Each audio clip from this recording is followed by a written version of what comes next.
right, interview this week, Mike. We promise you legends around here at UCF. I think we've delivered the last couple of weeks. Paul Lounsbury was fantastic, Mike. The last time we did an interview, and this week we have another guy, a Hall of Famer. And Mike, is he the first interview we've done that was a player and a coach for UCF? I'd have to think about it. Sounds like maybe we've had one of these guys come back as a grad assistant or something that I'm not thinking of, but maybe not a name like this. No, not a prominent player and a prominent coach, and a Hall of Famer and an all-time great UCF Knight. And that is former coach, former player Sean Beckton, who was kind enough to join us on the show this week. First off, Coach, can't tell you how much we appreciate you joining us. Thanks for coming on the show. How are you? I'm doing great. Enjoying a little bit of downtime for myself.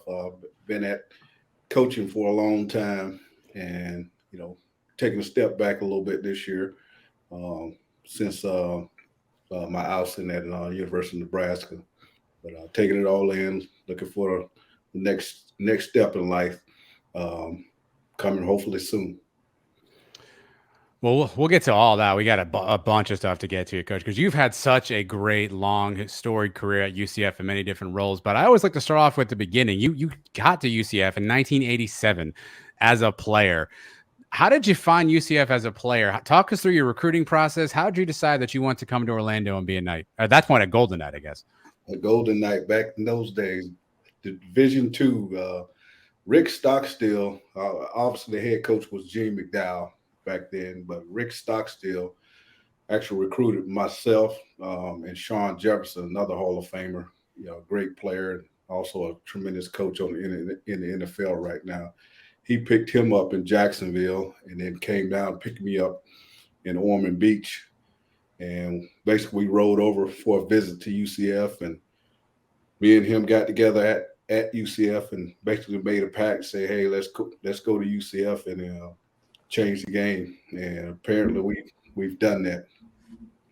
So, what were your thoughts when you stepped on campus, when you saw what UCF had and what they didn't have, right? Because obviously you see where it's at now, but we were talking to Coach Lounsbury a few shows ago, and he was basically saying it was a wooden field back in those days. What did you experience when you walked on campus and you saw the facilities, or maybe lack of facilities, at UCF in 1987? Yeah, definitely we didn't have much back there in 1987. I had visited Florida and Florida State in weeks prior to me coming to UCF, and saw the facilities there and saw the facilities at Florida State, but they never offered me a scholarship.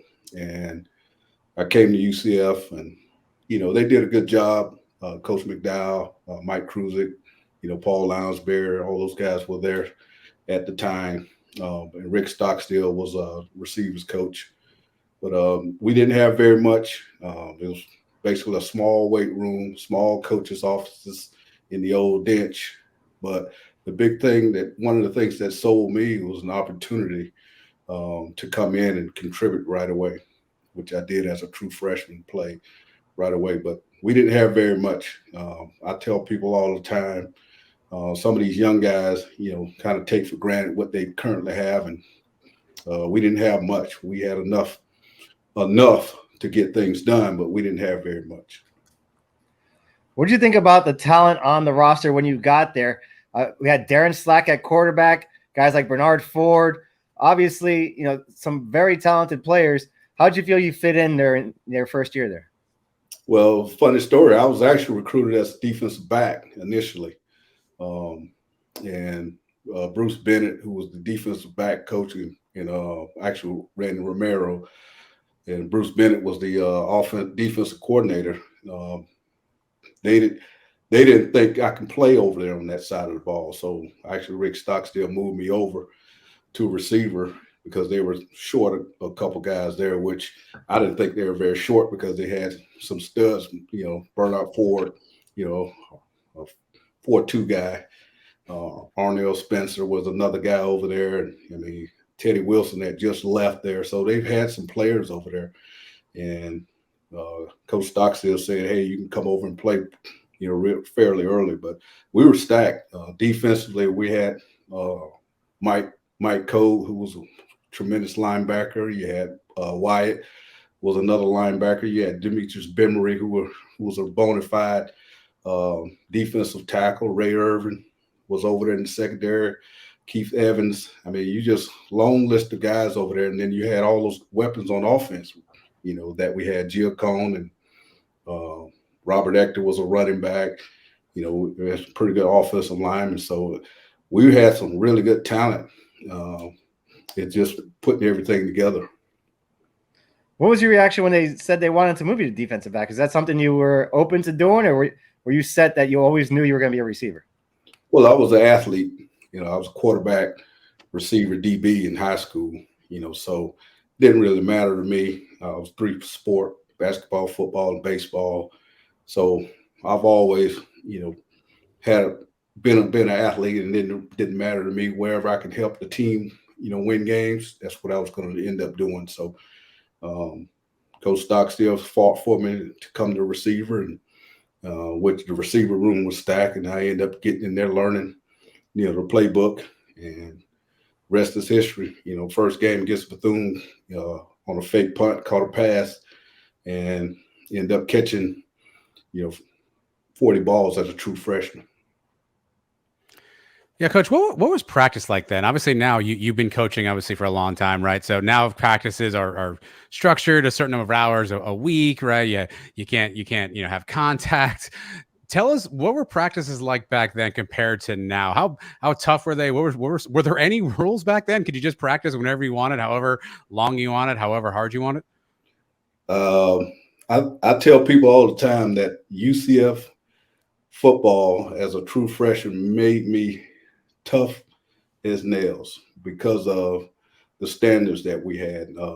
I don't know if there were rules back then, but it didn't seem like it. We had 3-a-day practices, meaning that we would get up and be on the field at 7, practice, come back at round 1, practice, and then come back for a night practice at 7. That's how we started out.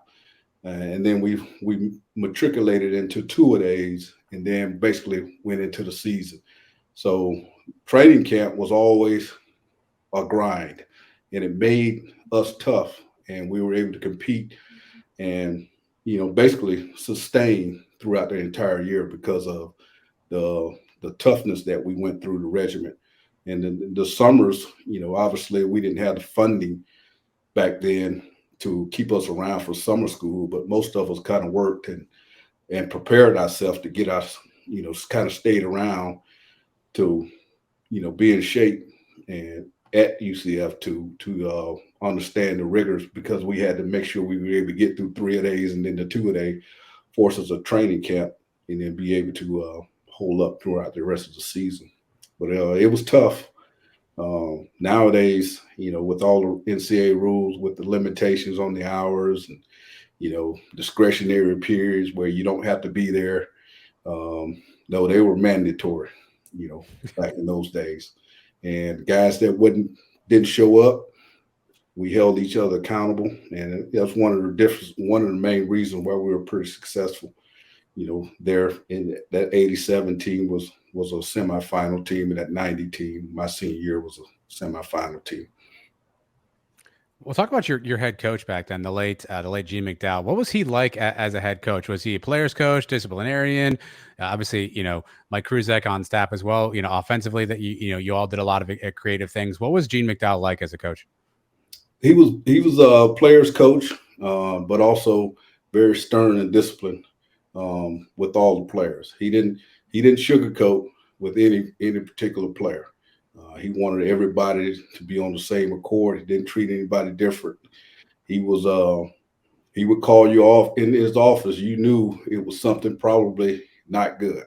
I know my first year, I've never received an F in my life, growing up. And I got an F my first year there, and he called me into the office and, basically told me to call my mother. And, we had a heart-to-heart right there. And that basically put me straight back in. I need to spend more time in doing things in the classroom. But he was a player's coach. He would go over to the dorms if things weren't going well. He was more hands-on. And then, people don't give him enough credit for what he did to the program. being an AD and the head coach, fundraising and all the different things that he did. Very respectful to all the players, but also very, very hard and passionate as a coach and fair. Coach, what class did you get the F in? Oh, college algebra. Oh, that's fair. Which was math was my deal coming up out of high school and middle school, but I got to college algebra. I probably shouldn't have took it as a true freshman. I probably should have waited, but it was a tough deal. I mean, the statute of limitations have probably run out now. Were you at every class, Coach? Did you maybe skip a couple along the way? Like what do you think happened there? I was big on attending now. Okay. My mother always made sure it would call me early in the morning to make sure I was up early. Back then we had class in the mornings and then we practiced, later on in the afternoon. And then we flipped it in the spring where we went to class later on in the afternoon. So I thought that was a unique situation. Right now, I think currently UCF if it's still the same, they do all the workouts in the morning and classes in the afternoon. You had one of the legendary games of all time. I'm still in awe when I hear about this. 4 touchdowns in one game, not just Al Bundy style 4 touchdowns, but a passing touchdown, a rushing touchdown, a receiving touchdown, and a punt return. Tell us about that whole game. Which one of those plays is your favorite? What do you remember about that day? It was supposed to be one of my last game in the Citrus Bowl. We didn't know, it was my senior year, we didn't know if we were going to make the playoffs that year. We ended up getting in, after the fact, but it was going to be my last home game, last game there in the Citrus Bowl. And it's one of those situations where everything worked in my favor. Ended up, Coach Kruczek did a great job always, game planning and making sure I had some kind of bag of trick, whether I'm throwing it, running a reverse. And, towards the end of the year, we needed some extra guys back there on kickoff return and punt return. And I did it all year, but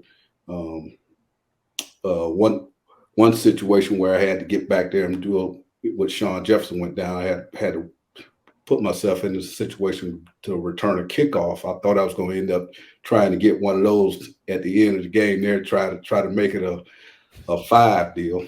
But after the punt return, the 60 whatever yard it was, it just to kind of cap things off that day, to me it was one of those things where it was just meant to be for me to perform on that level. Being able to catch a pass, run a reverse in, and then throw one. And then the punt return, the one that really kind of capped the day off for me, which we ended up winning by 60, but it kind of set the tone for us going into the 1AA playoffs. It was our first inaugural season in 1AA and kind of gave us a stepping stone, going into the playoffs that next following week. Have you ever heard of anybody else doing that in all of football? Not just, at UCF, but in all of college football, NFL. I've never heard anybody else doing that in one game. No, I never have. I know people have come close to, running a punt back and possibly a kickoff return back, or not throwing one, receiving one, and then also running one in and then running the punt back. Never heard of that. That's one of those feats I think is going to stand the test of time, or hopefully. So yeah, I don't know if somebody's gonna ever tie it. Nobody's ever gonna break it and do 5 different ways. And do you have videos of that? Do you have? Because I think I've seen the punt return, but I don't think I've seen any of the other ones. Yeah, I have videos of it. Yeah. I have clips of it. So I'll be able to show my grandkids one day. We get the archives. Was it a plan, Coach? After a while, like after you catch one, right? Then you run one. Were you on the sideline like, "Hey, Cruz, like I got an idea"? Was it planned at all, or was it literally just that's the game plan, the flow of the game, how things were going, and just kind of the way they broke for you? I just think that's just the way it happened. It was just God blessed me on in a situation on the day, and, give me a situation where I was very highly favored, for things to kind of matriculate and fall into place, So. It just happened. The reverse was first, I believe, and then the catch, and then the pass, and then I think the punt return was the last one. So just matriculated in a situation where it was one of those days where everything kind of fell in my favor along with the team. Did they at least let you have the game ball? Did you get to keep a game ball from that? No, I didn't. I don't remember that. I've got a couple game balls. I got Bashard Perriman's catch, the Hail Mary catch. Oh, the Hail Perryman? Okay. Yeah, I ended up sneaking that one, but I never thought to get that ball back in the day. So. Well, that season ended, Coach, and I don't want to bring up a bad memory for you, but facts are facts. I don't know if you know this. In your career, you were 0 for 4 against Georgia Southern. Every year that you played, they beat us. How big? We talk about rivalries now with UCF, right? Obviously, the team over in Tampa and going to the Big 12. I'm sure there'll be new rivalries. How big was that Georgia Southern rivalry back in the time when you were there? And how much does it still piss you off that you're 0 for 4 against Georgia Southern? Oh my goodness! I can't get past those guys for some reason. I know Kevin Watley, who's the DB coach at Georgia Southern currently. I used to see him on the road recruiting quite a bit, and we actually played him this year at Georgia. Georgia Southern came to Nebraska and played this year, and I ended up losing to them again. So I don't want to mention that one, but yes. That was brought up, before the game with Coach Watley before the game, and it's just one of those situations where I've never been able to had a W against those guys. They had it since my freshman year. We played them twice in 1 year, so my senior year. So I just offer against those guys, and Coach has done a great job, and our program has tripled and quadrupled, the exposure and all the different things that those guys are right now. They have a good program, but it's not like UCF's program. UCF is definitely, expanded leaps and bounds over Georgia Southern, but I do still have a lot of respect for those guys over there, and I'm definitely over against them. Was that your biggest rival, though? I mean, we played Bethune every year as well. When you were there, was that the biggest rivalry? Was that the team every year that you circled on the calendar?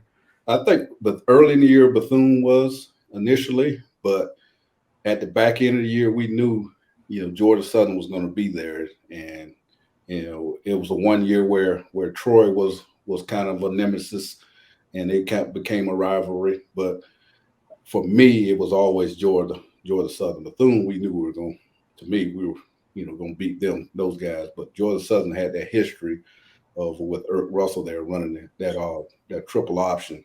And it was always a situation where they were kind of the rivals and we could never get past them. And, Troy was in that mix too a little bit, but, us going back and forth with them in our Division II days, but Georgia Southern was kind of a rivalry, that was kind of made, because of the two programs where they were at the time. A couple of the big wins you had, though, on campus. One, the noise penalty game against Troy State. They came in number 1. I think we set a record that day for the time, over 30,000 fans in the Citrus Bowl. What do you remember about that game? You threw a touchdown in that game too. Yeah, that was one of the games where I thought the fans kind of gave us a chance to really, really get over the hump there. You couldn't quiet those guys down, and I think our players, as a player, we fed off of it, and really, really. That day, the fans wasn't going to let us lose that game, and it was a hard-fought game, and we ended up winning it. And there were some situations where the fans at that time caused those guys some problems over there at Troy, which ultimately gave us a chance to win the game. And the other big one at Youngstown State in the playoffs, Franco Grilla hits the field goal at the end. I've heard stories from this game of how cold it was. Do you remember how freezing it was that day? Yes, I do. I mean, it was cold to where we had heaters on the sideline. That was my first experience I'm born and raised Floridian, first experience of, 20 degree weather. And, it was one of those situations where we knew as a team, we had to go out and be tough in there. And that's one of the things Coach McDowell and, Coach Kruczek and the rest of the staff preached all that week. Hey, you got to be tougher than those guys. And they said we're going to run the football They weren't going to expect us to run it. We're going to run it. And Mark Giacone and Willie English, they combined for over 100 yards each. And myself and Sean Jefferson contributed in the passing game. And, and we ended up going up there, and the defensive guys ended up shutting those guys down pretty good. And as soon as the game was over and Franco made that kick, that's when it started to snow. So we were like, let's get out behind back to Florida. But that was another great memory for UCF. Well, good thing they let you use those heaters. If O'Leary was on the sidelines, I don't know, he might have turned those things off on you. That was a negative. Speaking of that one, SMU championship game 2013, we played SMU there and snow on the field, and he would not allow heaters to be on that game there either. So that's a funny deal. Well, he allegedly, I'll say allegedly, UConn 2014, allegedly he turned the heaters off at halftime. I don't know if that's true or not, but the heaters were on for a while, and then he decided to cut the heaters off, and obviously we ended up losing that game, which is kind of a head scratcher. But so, Coach, you can confirm, Coach O'Leary, not a fan of heaters. Not a fan of heaters, because guys will be over there huddled up instead of getting themselves ready to go play, which I was over there trying to get the guys away from the heaters because I knew it was coming, and sure enough, it came. That's a heady play on your part, because you also get the heater while you're trying to get away from the heater. I like that move. I like that move on your part, Coach. So obviously you wrap up your playing career at UCF. I know you had a couple opportunities to hang around the NFL for a while, and then you decided to return back to UCF as a coach. What about coaching kind of drew you into that profession? What about football? What about kind of UCF made you want to come back and start your coaching career? Well, a couple of things. My senior year in high school, I actually went out and kind of helped out with the Seabreeze High School up and coming quarterbacks and receivers. My coaches over there, Coach Yoakum, Coach Kramer, those guys, Doug Stanley, who's deceased now. All those guys were I was big fans of, and they asked me to come out and help. And I ended up going out and got a little taste of trying to coaching then. And once I went to UCF, I graduated with a liberal arts degree with an education minor. I always knew in the back of my mind that, coaching was probably, one of the things, one of my passions, with my being a three-sport, athlete, and very involved with all the different aspects of different athletics that I'll, venture back to it. So once I was done playing, I went back to Mainland High School. Had the opportunity to be around some great coaches and great players over there. Vince Carter won a couple championships, sitting on the bench over there, teaching him how to shoot.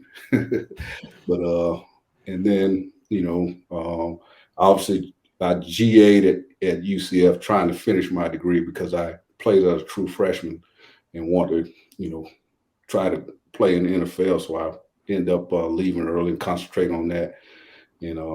Came back in '92 as a GA and coached the tight ends, ended up getting my degree, and then went to Mainland High School. And then the situation came about where, I was an offensive coordinator at Mainland, and the receiver's job came over. Wes Chandler left, and got a call from Coach Kruczek, and the rest is history. Came back on in '96 and coached there for many years until decided to go up north with Coach Frost. I want to get back to the Vince Carter. I read that in your bio too. So you had a chance to coach Vince Carter. That's a pretty cool name drop there, Coach Beckton. What kind of role did you play? How cool was it to kind of see Vince Carter at Mainland, and now obviously he's a 20+ year NBA pro, hopefully one day a future Hall of Famer. How cool is that to be a part of his journey, his history? Yeah, I was in the right place at the right time. I always tell people that. I was there when his junior and senior year, and obviously, you don't coach. I was one of the assistants. I coached the JV, and then while I would matriculate up, come up with the varsity, for their games, and travel and did everything with those guys. But very humble at that age. He knew he was better than everybody else. Didn't act like it. Carried himself just like a normal human being. But he handled the limelight.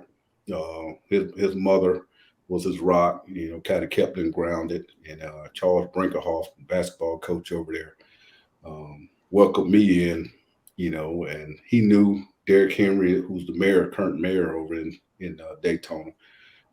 We battled against each other growing up, all of the basketball circuits. But being around Vince and seeing how dominant he was and, going through the recruiting process, seeing all the Mike Krzyzewski, Dean Smith, and, all those guys, Luke Olson, all those guys coming through courting him, and just was a great learning experience for me, and kind of seeing how a big time recruit should be recruited, and how he handled things, and I just tried to stay out of the way. I was a pretty good shooter in high school, and he would ask me some tips here and there on shooting, but other than that, I kind of stayed out of the way to let those guys kind of run the show and add my tidbits here and there when I needed it. But it was a great experience.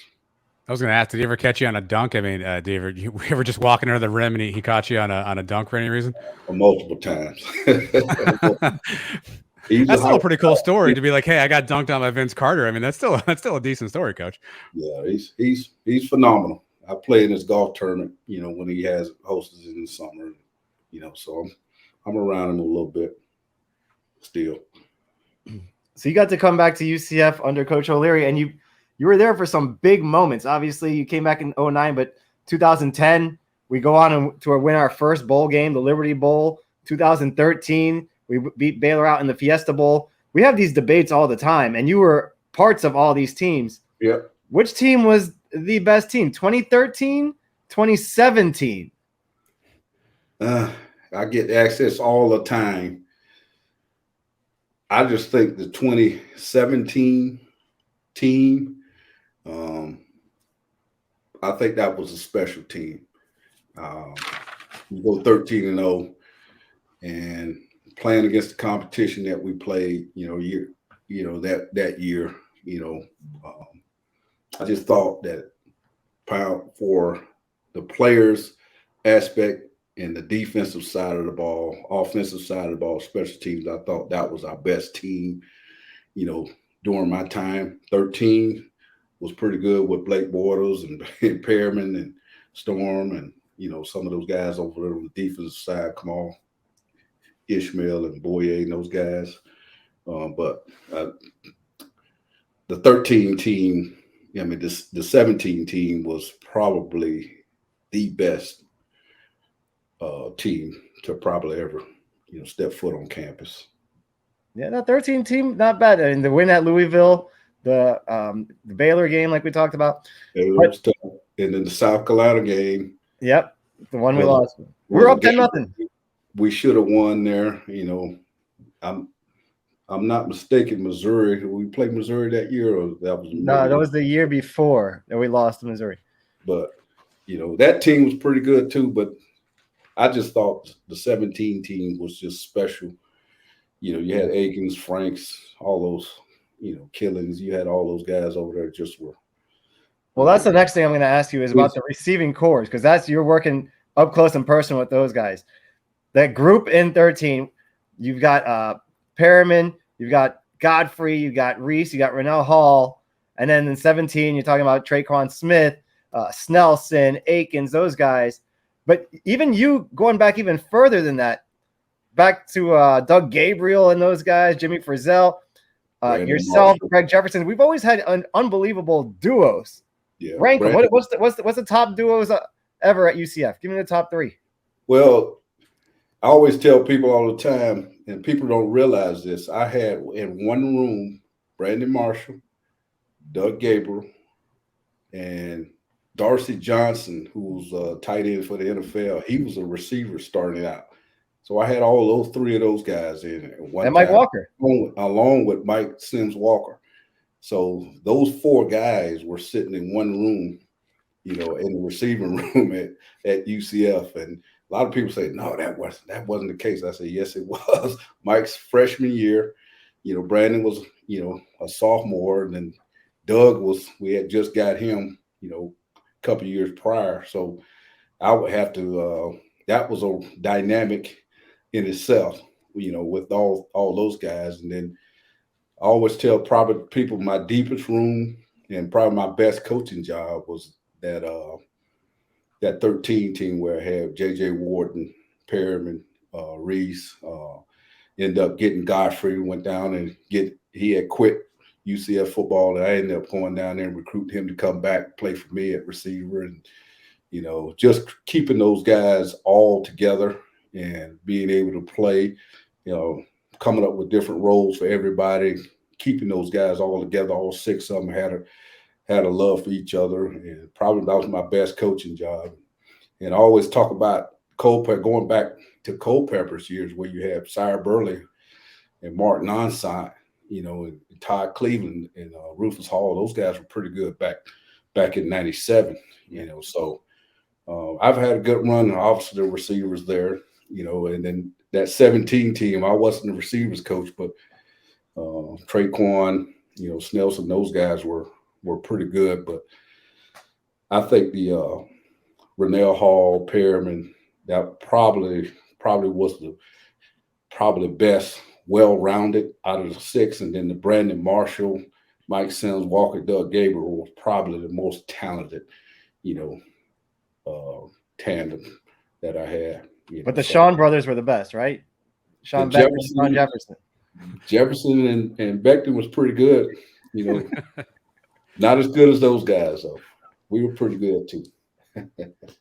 Coach, I still love watching the Fiesta Bowl highlights and just Josh Reese's blocking downfield and Rennell Hall's running those touchdowns. That was such a fun group. But you mentioned obviously your career. You started as a GA under G. McDowell. You came back, you coached under Mike Kruczek. Then you coached under Coach O'Leary. Then you coached under Coach Frost. 4 different coaches, 4 different styles, 4 different eras. As an assistant coach, how challenging is it to sort of change with each new head coach? And how did you kind of adapt to all 4 of them? Because spoiler alert, I assume they're all a little different. So how did you sort of adapt your coaching style with different coaches and the different head coaches that you worked with? I think my mentality as a person has always been able to get along with everybody and adjust to each individual. I'm a big on kind of sitting back, kind of watching. I call myself the ultimate team assistant. Coach McDowell, was one of my early mentors in the game, and along with Rick Stockstill. And I kind of watched those guys my early years kind of mold myself into kind of what I want to be as a coach. And then, in situations where you have a role as an assistant, you're going to follow what the head coach says. You identify, what his principles are. And to me, you try to do the best you can to understand his rules and philosophies and try to get to what he wants you all to do as an assistant to basically relay that information to his players. And, one of the reasons why I was able to stay along at UCF for so long, once those guys kind of sat down with me, they kind of felt, oh, he's going to adjust, to what I want. And I always talk to coaches when I first meet them, the new guys, Coach Frost, same thing with Coach O'Leary. Hey, I'm going to adjust to whatever you want, and we'll roll from there. And a lot of times they use me as, hey, who's who. I had a good pulse on every individual within the program. So a lot of times when a new coach came in, they always sat down with me and asked about which players, we need to fix and which players, are our leaders, which players we need to push a little bit. So it was a little bit of give and take, but ultimately my mentality as an assistant coach is I'm going to follow, the values of the head coach and principles of the head coach and try to, do exactly what they actually want and understand what they're trying to go. That's one of the first things I asked Coach Frost, what's your vision? What do we need to do to get things turned around? And, he basically presented it to me, and, I said, okay, here's some of the things that I think I could help you with, and let's roll. This may be a tough question, but obviously you played under Coach McDowell, you played under Coach Kruczek. Who was the toughest head coach for you to adjust to? Who took the longest for you to kind of figure out and get a rhythm with? Me and George O'Leary. We had the first year. We had a misunderstanding, falling out. He basically hired me, and then situation where we parted ways, and I think it was a tough. He didn't understand me, and apparently I didn't understand him. And, we decided to part ways, and I went on and worked with did some stuff with the Predators, and then I think Coach O'Leary respected me for standing up a little bit in the situation. For us, I won't go into detail, why we parted ways, but I think he respected me. I thought he knew he made a mistake, and it ended up getting me back and bringing me back. So that was Coach O'Leary was probably the hardest one to read, because he's kind of one of those kind of Jekyll and Hyde, type personalities. So he's one way one day, and then the next day he's another way. Coach McDowell, I played for him, so I kind of knew, how to handle him. But O'Leary was tough to read initially, but I think once I got back in there, he knew exactly how I was, and I thought we got along well, and we were able to win a lot of games there. And then Coach Kruczek I played for, so that was easy. And then Coach Frost, I think once he initially got around me a little bit, he nicknamed me the legend, because so many people knew about me, within the program, and I think across the board, administrative wise, everybody had high praise for me. And I think he sat back and kind of learned from me initially the first month, and then we talked. Me and Coach Frost still talk almost once a month now. Since we left Nebraska. So he's a good friend of mine. Root for him to get back in it here down the road. Well, coaching over all those eras and under different coaches, and UCF going through different phases, independent to the MAC to Conference USA to the American. How did the recruiting pitch change from the beginning to the end there? Like, how are you selling the school differently as a recruiter? I tried not to change myself in recruiter. My biggest thing was I want to sell UCF, myself, and the head coaches in the program, and Orlando. Early on in my career, we didn't have much there. We didn't have much as a facility-wise, as far as over the years there. It was tough to sell those things. So we had to basically sell, personality within the program, come to UCF, great place to live, Orlando, in the sunshine. My biggest recruiting pitch was they were going to get a great education and play quality football. And I tried to recruit guys that I knew wanted to come to UCF. If you had guys, like Brandon Marshall, it was a situation where it was us in Florida, and Florida didn't know where they were going to play him because he was such a big athlete. They had no indication of where they wanted him to play, and we say, hey, you're going to be a receiver. And I remember on this visit, he was at Florida. He called me and said, hey, you still got that spot left? I said, for you, yes. At Florida, he ended up saying, well, I'm going to UCF. They got a plan for me.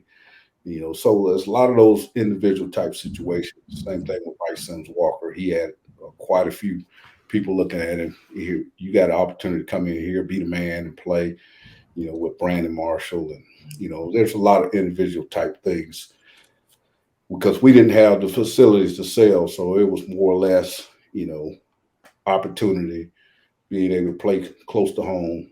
Back then, Doug Gabriel was an Orlando guy, Alex Haynes, Orlando guy. So we had to to really try to keep some of those big name Orlando guys home and be kind of what Gus Malzahn's doing right now. You know, and one of the things that Coach Frost did a great job when he got hired is, you know, getting the local kids right away. You know, so. Well, your son is on the staff now with Malzahn. What advice have you given him as he's getting into coaching now? Well, he was up in Nebraska with us, you know, so he was kind of learning up there, and he's, you know, obviously been around it, you know, with me growing up. We used to come out to practice, you know, Jimmy McDowell would have him out when he was a little kid. Same thing with Kruczek, you know, same thing with Coach O'Leary over the years. He actually played for Coach O'Leary, so he's been around it.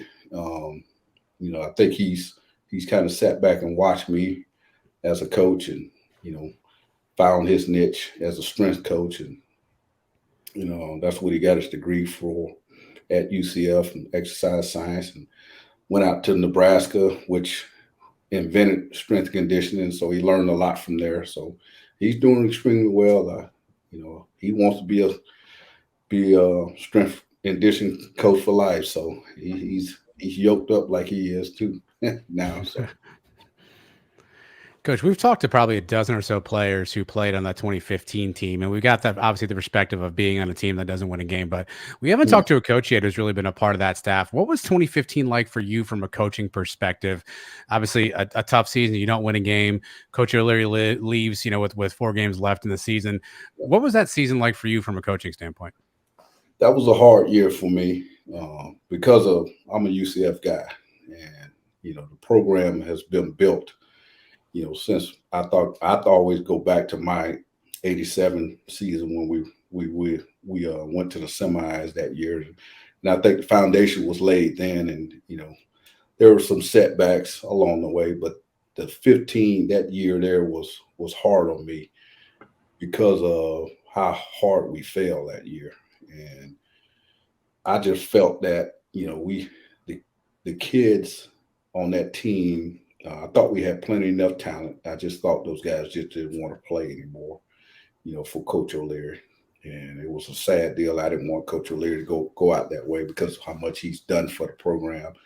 And it was hard for me because I was behind the scenes pulling, tugging, you know, trying to get those guys to continue to fight throughout. And, you know, have the mentality is I don't give up on anything. I want to fight always to the end.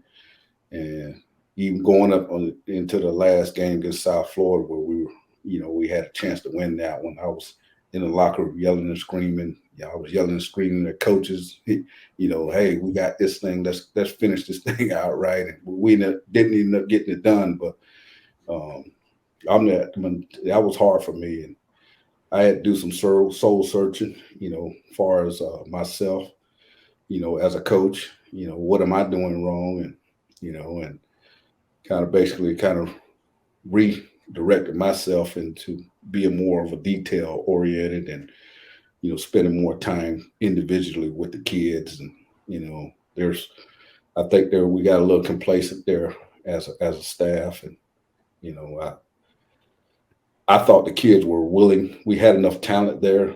You know, I just think those guys just didn't play, you know, hard enough for us that year. And then, you know, Coach Frost comes in, and, you know, a lot of those guys that were sitting around one of the Griffins, and, you know, both the Griffins end up starting to play a little bit. Tony Garrard, we elevated some guys, got those guys playing a little bit. You know, then the 17 year happened where we had plenty of time. A lot of those guys were on that 15 team, you know, They were young. And I think a lot of thinking back on it, I think because of the sanctions that we had, we were short scholarships. And I tell people this all the time. We were short-handed, but we still had enough young talent on that team. And I think the sanctions kind of caught up to us with scholarship numbers. And then once we got ourselves back rolling in there, some of those guys gained a little bit of experience, and Coach Frost did a great job of coming in and motivating and really building those guys up. And a lot of those guys didn't love football anymore. and we ended up getting them back to play 16, 17 year, and then the rest is history. Yeah, you talk about going from the lows of lows to the highs of highs, right? So you're not winning a game in 15 in 2017. We talked about obviously going undefeated, but the end of that season obviously is always going to be remembered for that run the team goes on. But late in the season, rumors start coming around about Coach Frost, right? And what his next moves are. I mean, we've heard some of the legendary stories around, him calling all y'all together and talking about as a family. As a coach on that staff, as a UCF alum, how were you processing that time where you're seeing the highs of highs? You're working for somebody that you said, you like a lot, you respect a lot, is a great friend of yours, and your university is having a fantastic year, but the future's kind of looming. What kind of thoughts and emotions were going around for you at that point with all the rumors? And I don't know if you knew and when you knew maybe Coach Frost was moving on, but how were you processing all of that? Just so many different emotions at the same time. Well, that was a tough time also, for me. Like I said, I'm a UCF guy, so I was always advocating UCF. I believe I got wind of it, SMU, that there was something they maybe brewing, and I kind of tried to stay away, and kind of kept my head down and say, hey, we got a chance to win another championship. That was the whole thing on my mind, winning another championship for UCF. And as it started getting closer and closer, we start continue to knock guys off, continue to win and keep the winning streak going, for that season. You start hearing more, Coach Frost called us all in, and I'm sitting over there. I didn't want to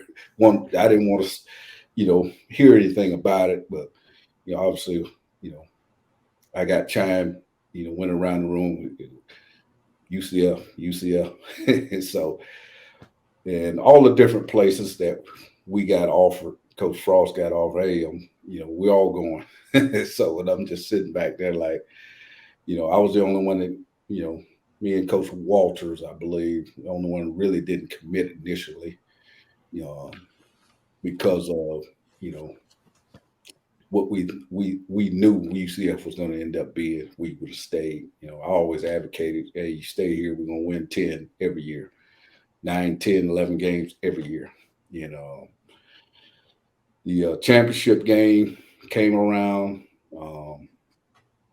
night before, I believe it was. It was one of those situations where we had a long, dragged out deal. We got up that morning and had another meeting about it.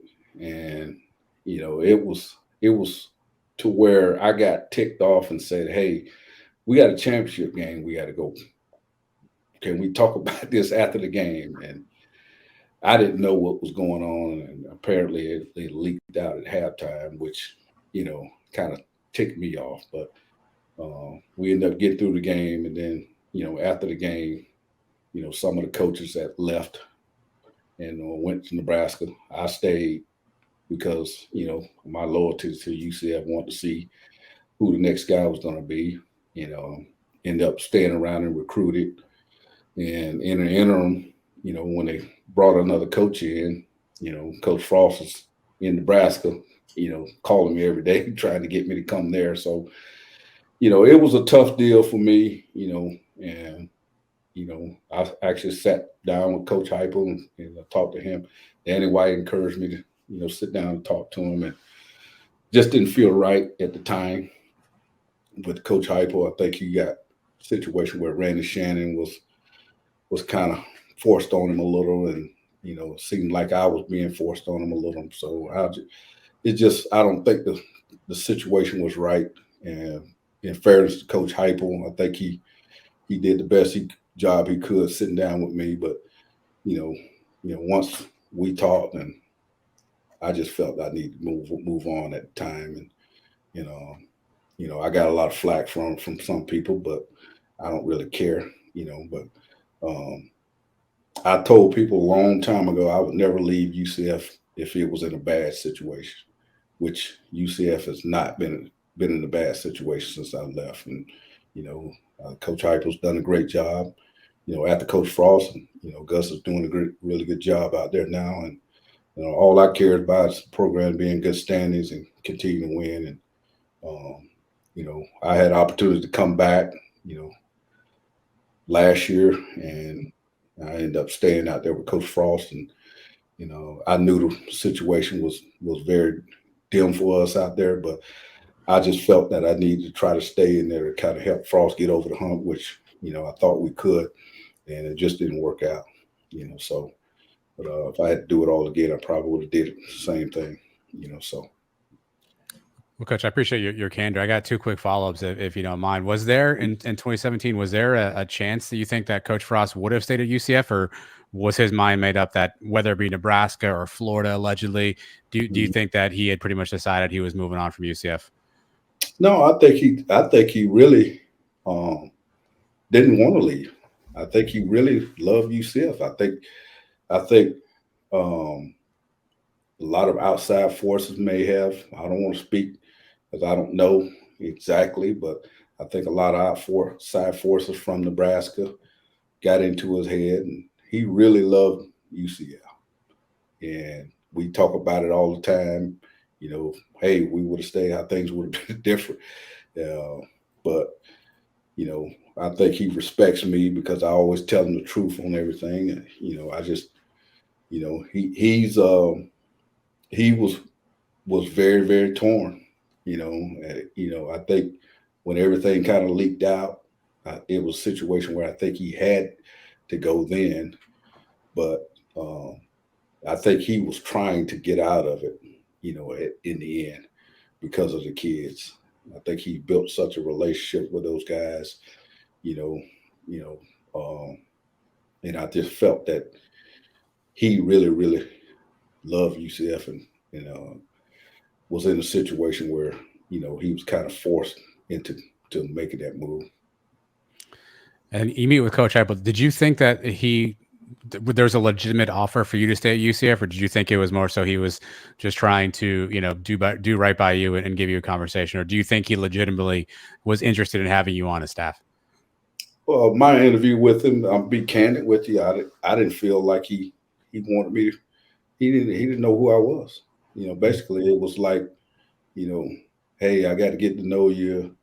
It just didn't seem like he knew I was a receivers coach there for years. And he was like, well, I don't know what position. It was one of those deals where I'm sitting there and I'm like, well, let me help you out.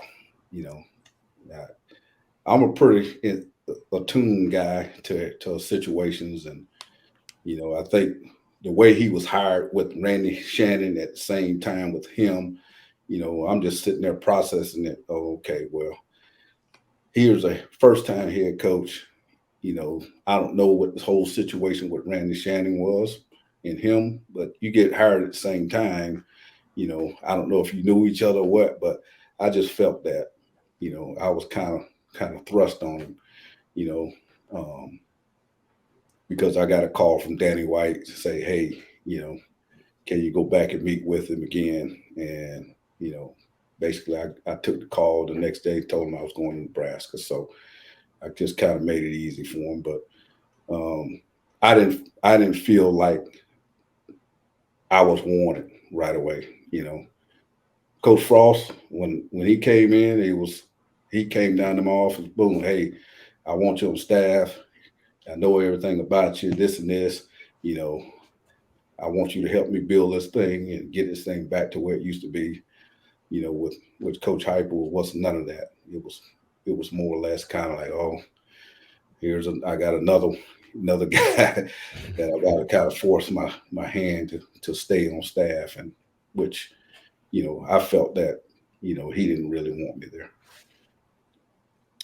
You mentioned you had maybe a chance to come back last year. You think there's still an opportunity to get back to Orlando and start coaching again? Yeah, well, I've talked to Coach Malzahn. Just he's got his assistants out there. I can coach. He knows I can coach receivers, DBs, and tight ends. I've coached tight ends, at UCF and at Nebraska the last 6-7 seasons. So, it doesn't matter to me. I'm a football coach. This is what George O'Leary. One of the things I respect him about, he knew I was a football coach when he had the opportunity to bring me back as a DB coach, which I've never coached on the college level. He knew I can get it done, and ended up, having 4 draft picks out of that group. Josh Robinson, Kamal Ishmael, and Clayton Gathers, and AJ Boye. But I'm a football coach, and those guys I've communicated with Coach Malzahn, and obviously I'm excited for Darren Henshaw to be back out there, and something happens down the road where there's something that opens up. I'm a UCF Knight.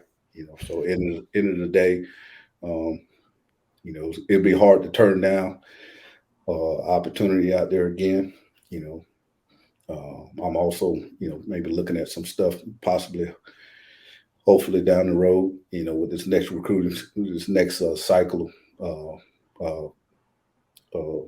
jobs that may open up doing after this season here. So I'm still under contract at Nebraska for us up until the end of this year here. So it's not a necessity monetary wise, but you're a coach, you're a coach. So we'll look forward to the opportunity down the road for myself, whether it's UCF or somewhere else. How many years you got left in you? You're still a young man. You think you'd be doing this for another 10, 20 years? Oh, not that long. I told my wife I was going to give her till I was 62. So, well, actually 60. So I'll be 55 this year. So, with the name, image, likeness, and some of the things I'm old school. You got to earn everything as a player. Some of these guys now are getting promised this and promised that. I don't like that, but it is what it is, and you deal with it. But I'm old school. You come in, you work hard, and you're going to end up getting what you want in the end. So, but that name, image, likeness still, kind of has pushing some guys out. But, I know how to get around it. I'm not going to change my ways as a coach. I'm going to recruit the mom, dad, and the kid, and they're gonna know exactly who I am, and we're going to recruit the program to the program. So that's the way I've always done it, and I'm going to continue to do it when I get back in it. Well, how do you feel about the transfer portal too? I mean, that's a completely different thing nowadays. Kids are there for a year, they're gone. What do you say to the kids that say, hey, the coaches transfer? Why shouldn't we be able to? Well, that's one of the things that at Nebraska, when it started happening, I did a great job of making sure I recruited my guys daily. They didn't want to leave me. So I had number 1 tight end coming out, number 2 tight end, Thomas Fedoni, up there. We weren't winning, and I had to keep him aboard. All the guys that that are up in Nebraska right now. That's I had 3 years in a row with all those guys. I got one with Jack Stoll right now playing with the Eagles. Austin Allen, who was with Green Bay, and then Travis Vokalak, who was the Ravens. All those guys were NFL guys, and they could have left. I did lose one to Boise State, but he kind of saw the writing on the wall because all those other guys were ahead of him. But you got to recruit your room. You got to recruit your players to keep them there and keep them all happy. Make it to where it's fun for those guys. You got to do things outside of football with them. I'll be taking my guys in the summer golfing. They'll work out. Hey, let's go to the golf course, or we go get some wings. And, it's just one of those situations where, it adds a little bit more to us being able to recruit your own guys, keep those guys happy. And then you had to be able to recruit other guys from the high school level, and then guys from, other programs that may be interested, so a lot more work as coaches involved with it. Well, Coach, you've been really generous with your time, so we're gonna let you get out of here, but we can't do that until we finish with our rapid fire segment. So we got rapid fire questions for you. It could be music, movies, sports, food, could be anything under the sun. I got a lot of UCF questions for you. I'll tell you up front too. So we got some rapid fires if you're ready, if you're prepared. Okay. All right, so Mike mentioned this. You had quite a reputation, a prowess on the recruiting show, right? You mentioned some of the big names that you had a chance to recruit at UCF. Who was one guy that you recruited hard that you wanted to get but couldn't end up signing? Ooh, one guy I wanted really bad and didn't get. I think I got all the guys that I really want. So if I didn't get him, I really didn't want him. That's my answer. Was there one kid that you told, the head coach, whoever that was at the time, hey, I'm going to go get you this kid? And they were like, yeah, there's no chance he's coming here. And you ended up signing him anyway? Yeah, Thomas Fedoni at Nebraska right now. He's Alabama. Everybody in the country wanted him. And I think Coach Frost kind of gave up. I don't think we're going to get him. And I said, well, Coach, I'm going to get him. So just leave it up to me. All right, what's the best football movie of all time?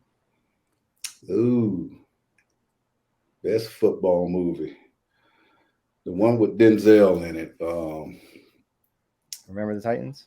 Remember the Titans in my eyes. Remember the Titans. There, Coach, thinking back on your UCF playing and coaching career, if I gave you the opportunity to play one game over today, you could only play one game. You could play it all over today, right now. Which game would you want to play over? Which game would I want to play over? I want to play the championship game against Georgia Southern over again. we will beat them this last time. All right, Coach. There's right now we're in the middle of the NBA playoffs, the hockey playoffs, baseball is going on right now. Outside of football, what's your favorite sport to watch? Outside of football, golf.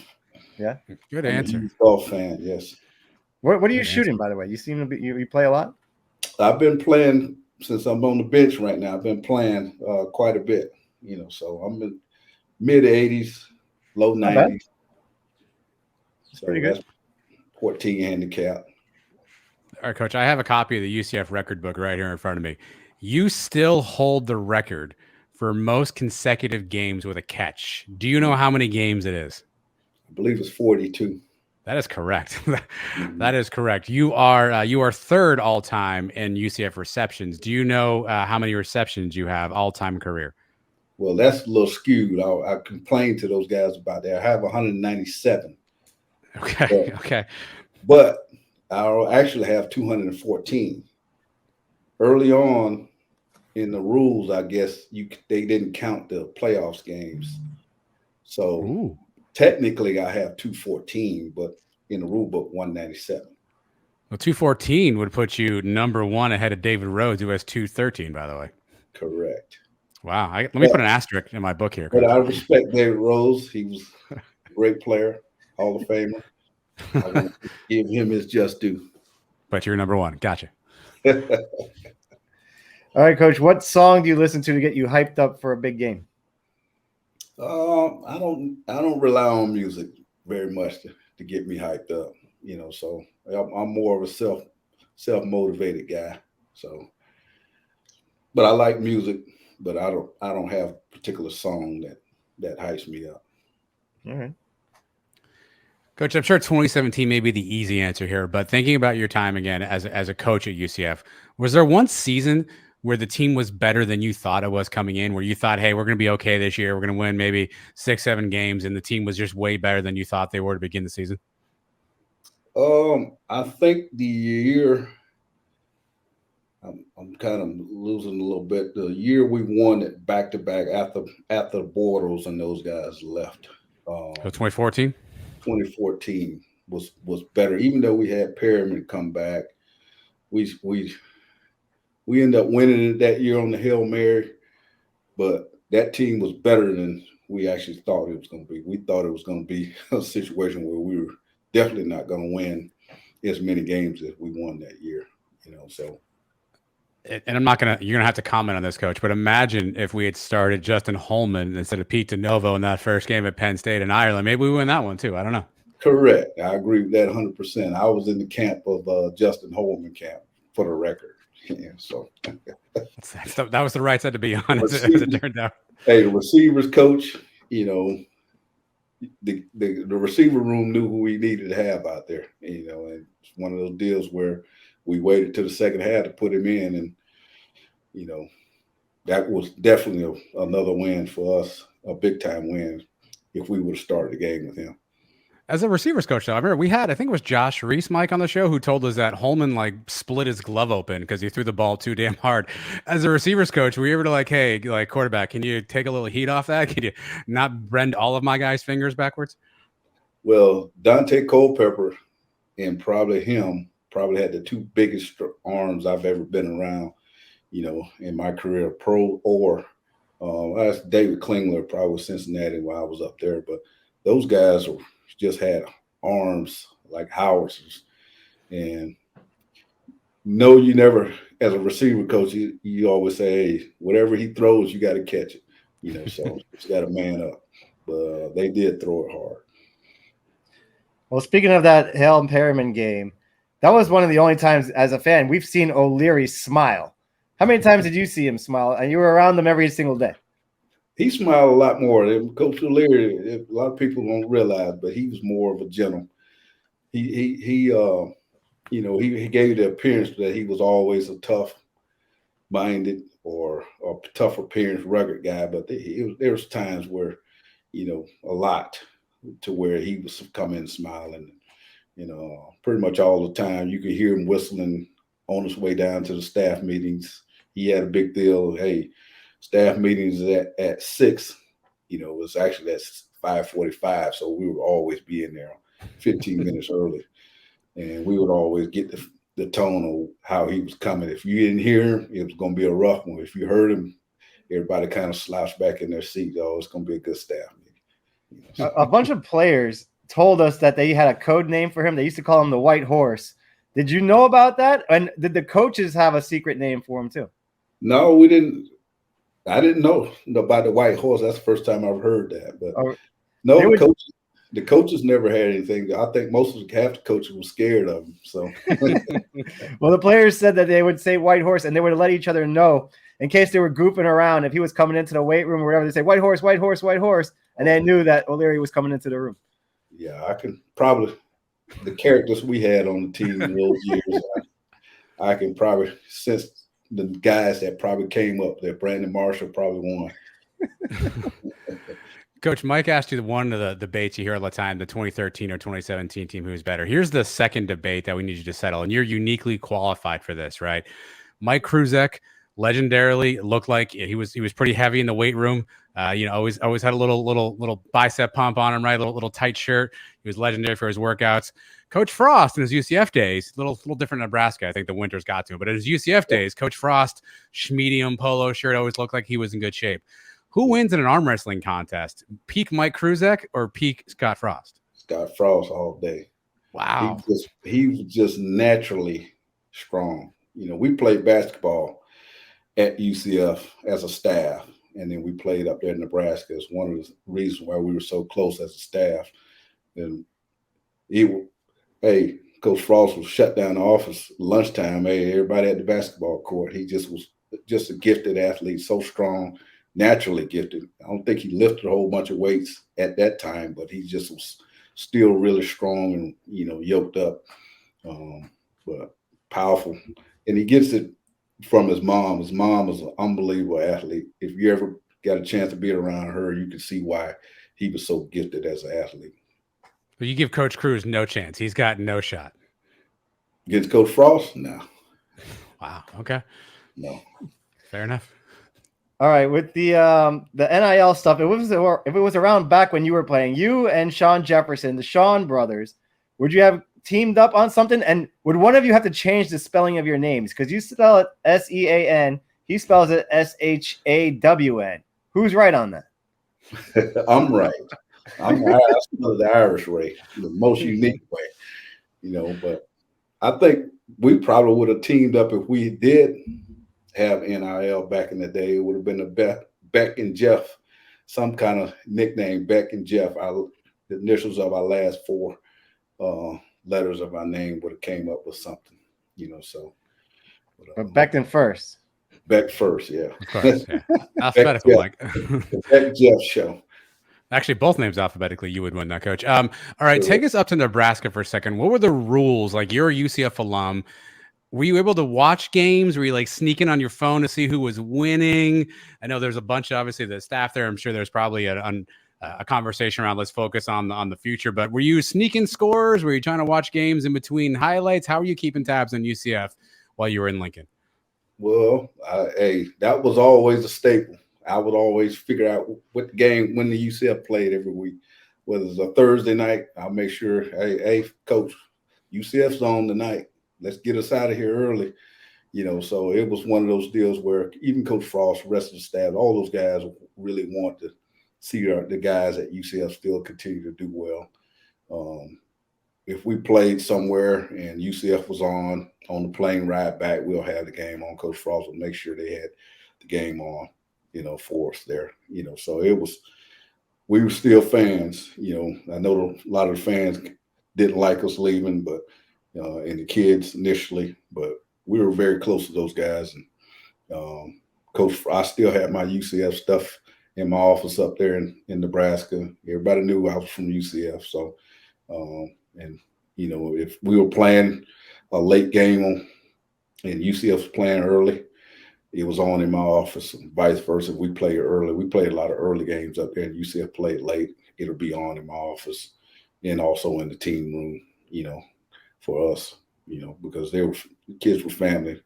One of the things that we got the experience coming back from Iowa, the McKenzie Milton injury, we actually just got on the plane and everybody was kind of sitting down, getting ready to eat a meal for our short flight back to Lincoln. And we saw that and everybody was disgusted as a staff. And, and the players, they kind of knew, what kind of player he was. And we got to witness that. And it was a bad deal, a bad deal for us. We had just lost a heartbreaker to Iowa. And then us to witness that was a bad deal too, so.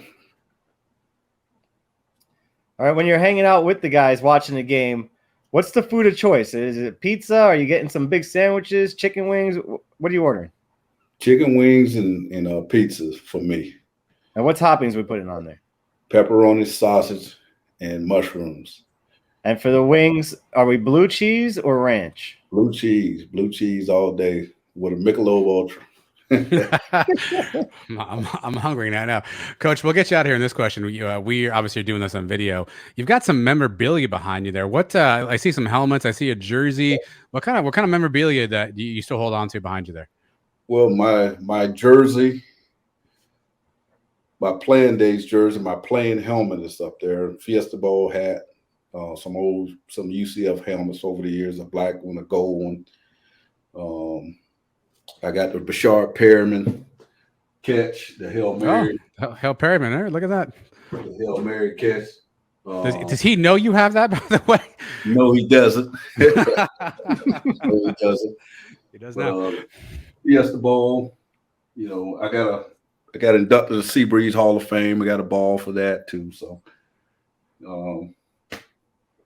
then I have all my players that played for me pretty much over the years, hanging up, every single one of them from UCF. Now, is that the authentic jersey, the actual jersey you wore at UCF that's hung up there? No, this one is a replica of it. Gotcha. The one I wore at UCF is back then we didn't have very good material back then. So you only got one jersey back then, right? If you ripped it, you were out of luck essentially. That was it. You had one pair of shoes, you had one pair of socks all year, you had one jersey all year, and you made do. Now, when somebody else wanted to wear 4, like Alex Haynes or Traquan Smith, did you let them know, hey, you got some big shoes to fill with this number? Of course. They had to. Did they have to come and get permission from you to wear 4? No, they didn't, but I let them know, hey, that number 4 is special. So don't you ever do anything on that field to let that number down. So who else had 4? Rob Calabrese, he wore number 4, right?